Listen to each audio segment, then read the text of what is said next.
Somewhere along my career journey, I led a team through a real change. Responsibilities moved, the structure shifted. Some of what people had counted on for years was not going to work the way it used to. So I did what I thought a responsible leader was supposed to do. I documented everything. I sat down with people one at a time. I explained what was changing, why it was changing, what was staying the same, and how these new pieces all fit together. I answered the questions. People nodded. People said, yes, I understand. And a few of them actually thanked me for being so clear. Man, I walked out of those conversations genuinely proud. I remember thinking we'd handled it well. We'd been transparent. We'd been thorough. We had communicated. About 4 months later, I was sitting across from one of those same people, and they asked a question. It was a basic question. It was a question about who owned what. And the uncomfortable part was not that they were asking. The uncomfortable part was that I had answered that exact question 4 months earlier in detail in a conversation I could still see in my head. So I started paying attention. And once I started looking, I saw it everywhere. People were quietly working around responsibilities I thought we'd nailed down. They were guessing. They were asking a peer instead of asking me. They were operating off of an interpretation I had never intended and never once said out loud. Nobody had pushed back. Nobody had argued. Nobody had told me they were lost. They had simply walked out of a room I was sure was clear and into 4 months of quiet confusion. And here is the line that has stuck with me ever since. The problem was not that they were confused. The problem was that I was certain they weren't. So when I finally thought through it, the thing that stung me was this. I had not been measuring whether they understood. I had been measuring whether I said the words. Those are not the same thing. And for most of my career, I had been treating them like they were. I'm Dale Dixon, and this is the Presence Lab, where we work on the skill underneath the skill. You know, most communication training teaches us what to say. Here, we train the body, the attention, and the awareness that lets us actually say it when the room gets harder and make sure the connection lasts after we leave. Most communication coaching is about expression, about saying the thing well. This show lives one layer underneath that, in the part almost nobody trains, where what we think happened in that room and what actually happened are not always the same thing. So today we are talking about the gap, not incompetence. Incompetence, that's easy to spot, easy to fix. Nobody listening to this thinks, finally, an episode for people who are bad at their jobs. The gap is sneakier than that. It lives in capable people, experienced people, successful people. The gap is the quiet distance between what we think we communicated and what people actually understood. And the most dangerous thing about it is that the people most likely to have a wide gap are the least likely to be looking for it. So I built you a field guide for this episode. It is called The Gap, and it gives you a simple way to test whether your message is actually landing instead of just leaving your mouth. You can grab it at daledixon.me/gap. I'm going to point you back to that at the end of this episode. Hopefully I've earned from you the idea of going to that web address and grabbing that field guide. So let's get into this. The easiest mistake we make as leaders is to measure communication at the mouth. Did I say it? Did I send the email? Did I hold the meeting? Did I put it in the deck? We treat the act of transmitting as if it were the same as the act of landing, and it is not. Communication is not measured by what leaves us. It is measured by what arrives in another person with enough clarity that they can act on it later when we are not in the room. That last part is the part we tend to skip. When we are in the room, people can nod. They can ask a polite question. They can say, oh, that makes sense. They can look like they're tracking. And they can even believe They are tracking. Then 3 weeks later, the pressure hits, the old habit comes back, the clarity we were so sure of evaporates, and everybody looks just a little surprised. So the longer we do this work, the more we trust one particular feeling, the feeling of fluency. The idea made sense in our head, so we assume it made sense in the room. The explanation came out smooth, so we assume it created understanding. People nodded, so we assume they bought in. None of that is evidence. It just feels like evidence. And to an experienced person, it feels like evidence with a lot of history behind it. And one of my mom's favorite sayings, you know what happens when you assume. It's all right there in the word assume. I'll let you take it from there. This is a family-friendly show. So that's the part that kept circling in my head after the reorganization. It was not that I had failed to explain the change. I had explained it more than once and clearly, verbally, written it out, sent it in messages, sent it in email. So why had I been so certain it landed? When I finally traced it back, the answer was uncomfortable. I had been certain because it felt smooth coming out of my mouth, because nobody pushed back, and because I read a room full of nods as a room full of understanding. Fluency had quietly done all of my measuring for me, and it turns out that trap has a name. So back in 2002, two Yale researchers named Leonid Rosenblit and Frank Kale described something they called the illusion of explanatory depth. Not easy to roll off the tongue. The illusion of explanatory depth. They found that people believe they understand how things work in far more detail than they actually do, right up until the moment they are asked to explain it step by step. Explain the actual mechanism. That is when the floor gives out. Most of us are quietly confident we could explain how a bicycle turns, or how a zipper closes, or how a real decision gets made inside our own organization. Then someone asks us to walk through it, link by link. And our confidence suddenly starts looking around for the nearest exit. That's not stupidity. It is familiarity wearing a lab coat. We mistake having been around something for understanding it, and we do exactly that with our own communication. I have been in meetings for decades, so I know how meetings work. I have led teams for years, so I know how to explain change. Maybe. Or maybe we have just repeated the same blind spot for years with nicer furniture. Here's where it starts to show up. There is a sentence I hear from accomplished leaders all the time. I don't get nervous. And I always want to gently ask, really? Because if a genuinely high-stakes moment produces nothing in us at all, one of two things is usually true. Either the moment does not actually matter, or we have gotten very good at not noticing the signals our own body is sending. Most of these leaders are not lying.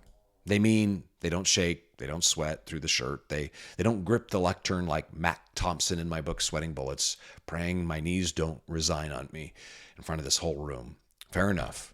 But nerves don't only show up as trembling hands.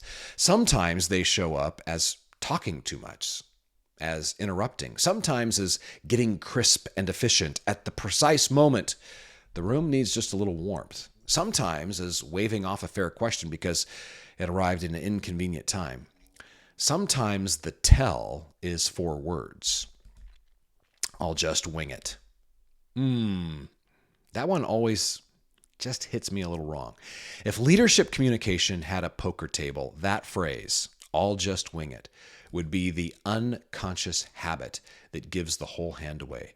Because the leaders most likely to say it are usually not the least capable people in the room. They are often the most experienced. They have enough skill to survive. They have gathered enough authority to be protected from the consequences, and enough past success to assume the next room will bend around them the way the last ones did. That's not confidence. Confidence is built on evidence. What I just described is built on assumption, and the two feel feel completely identical from the inside right up until the moment they don't. This is where I have to bring it back to the body, because this is the presence lab and the body is where this actually lives. We like to think openness is a decision. We decide to be open to feedback, so we believe that we are. But openness is not decided in the mind first. It is decided in the nervous system, and the nervous system moves faster than we do. So watch what happens the next time real feedback enters a room. Before the conscious mind has decided how generous to be, the body has already cast its vote. The jaw sets a little. The breath goes shallow and high in the lungs. The shoulders square like we're about to cross-examine a witness. And somewhere in the first 6 words, the rebuttal is already being drafted. That physical reaction is not noise. It is the data we need to pay attention to. It's the most honest thing in the room. Our team does not respond to the value of candor we say out loud.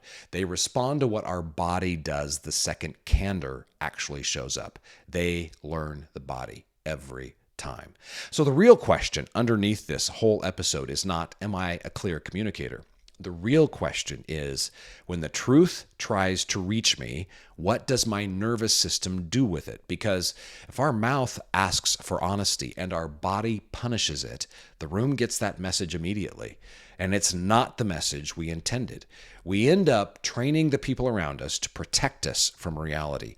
And once that training takes hold, we have built ourselves a very comfortable, very quiet little trap.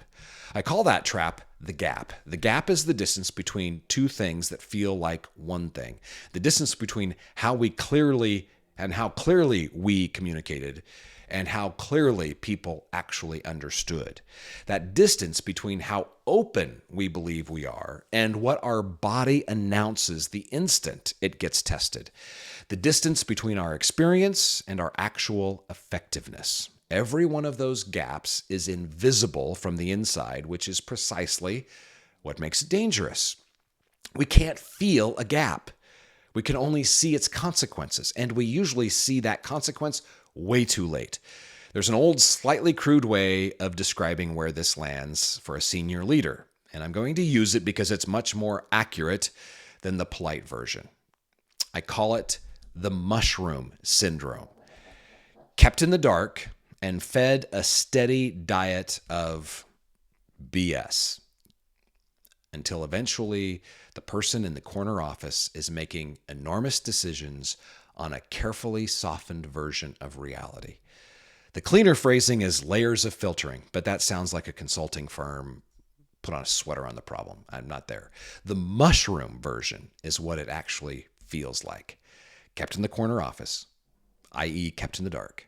Fed a constant diet of BS. Are you aware that's happening?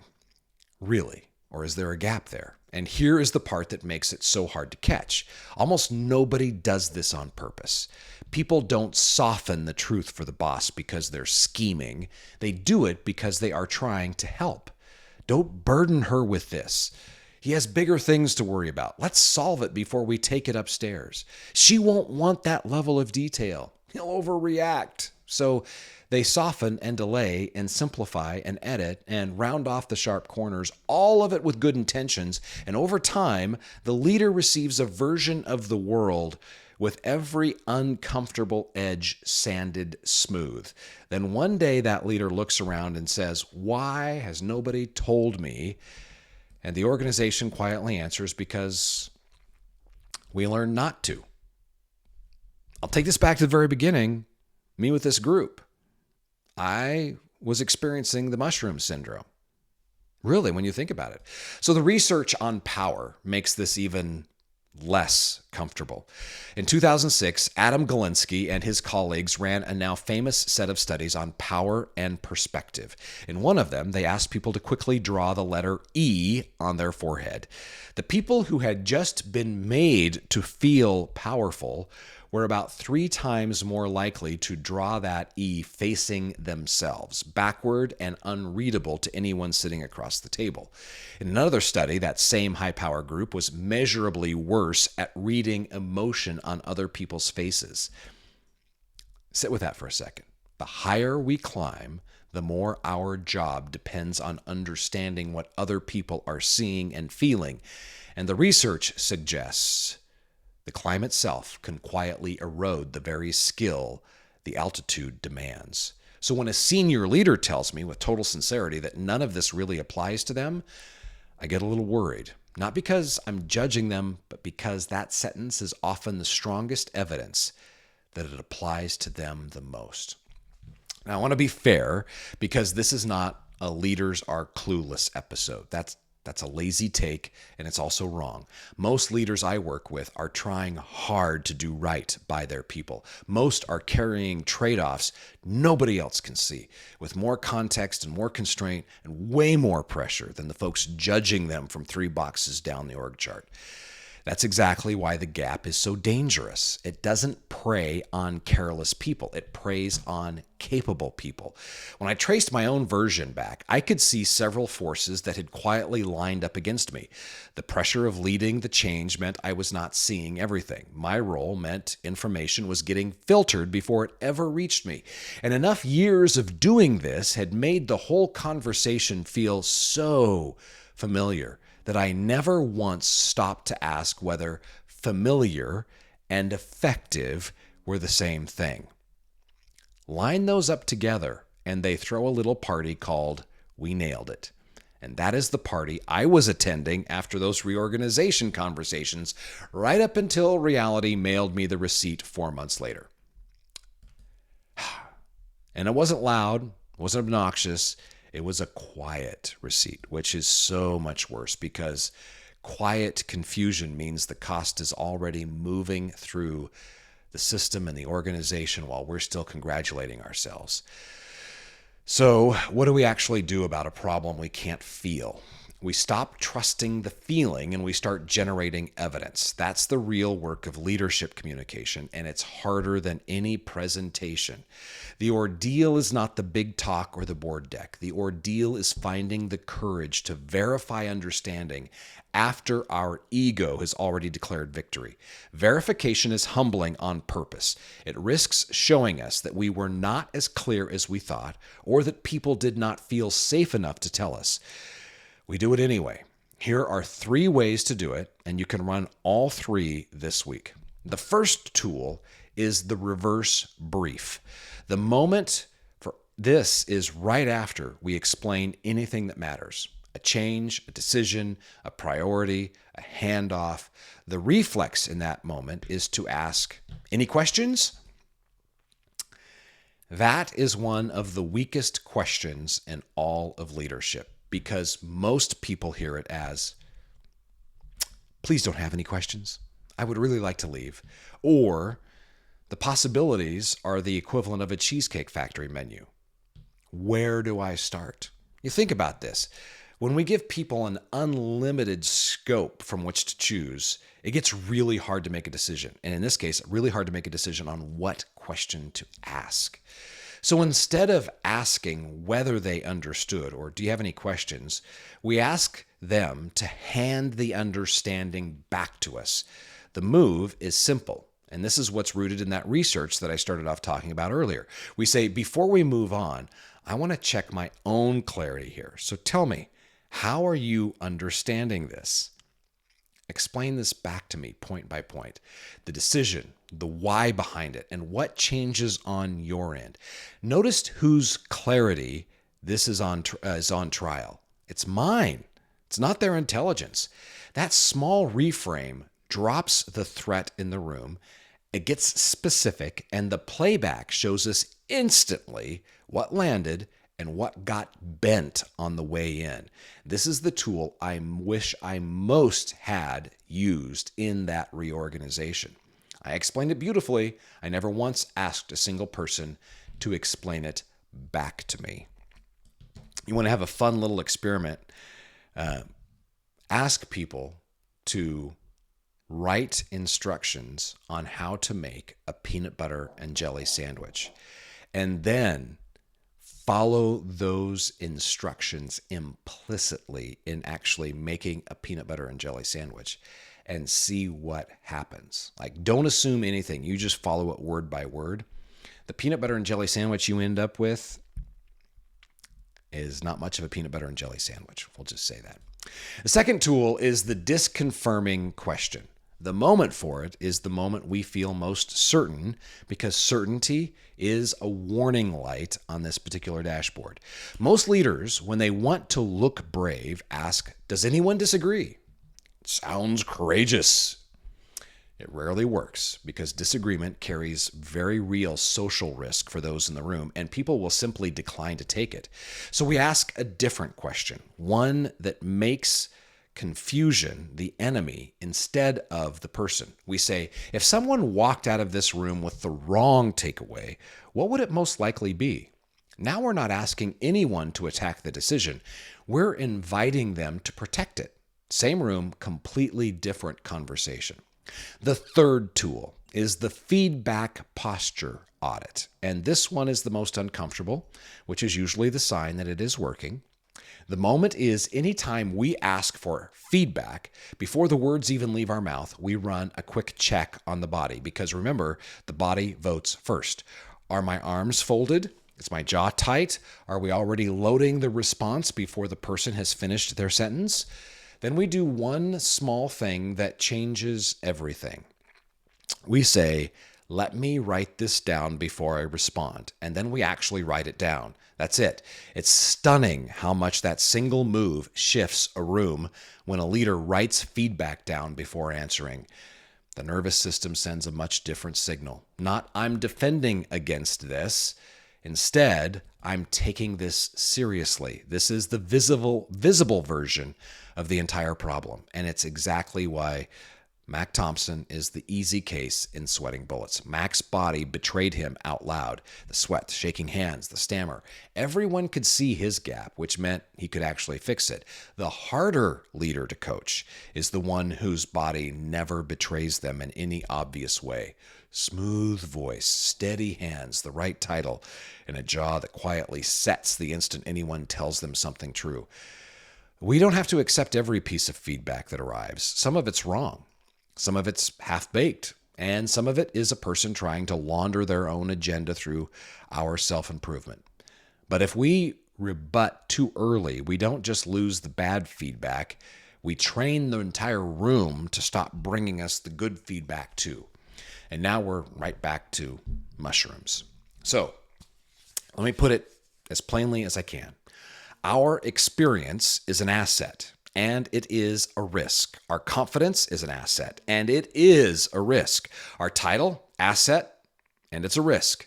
Every strength we have can quietly curdle into a blind spot the moment we stop measuring its impact.